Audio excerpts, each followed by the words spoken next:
नमस्कार दोस्तों, स्वागत है हमारे YouTube चैनल पर। एसलीपीएस कंपनी का हेयर ऑयल की जानकारी लेकर आए हैं।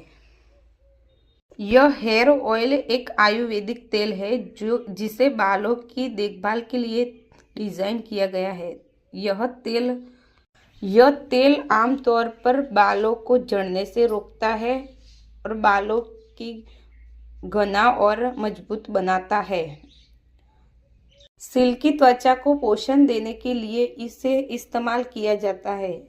इसमें प्राकृतिक जड़ी बूटियों और तेलों का मिश्रण होता है जो बालों को स्वच्छ और चमकदार बनाने में मदद करता है।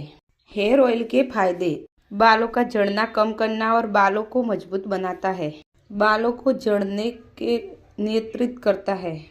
बालों का घनापन बढ़ाना और बालों को पोषित करता है। डैंड्रफ से छुटकारा: सिल्की त्वचा को हाइड्रेट करता है और डैंड्रफ को कम करता है। प्राकृतिक चमक: बालों को शाइनिंग और नरम बनाता है। तनाव से राहत: सिर की मालिश करने पर दिमाग को शांत करता है और तनाव दूर करता है। मुख्य तत्व: आंवला, भृंगराज, मेथी, नारियल का तेल, अरंडी का तेल। इन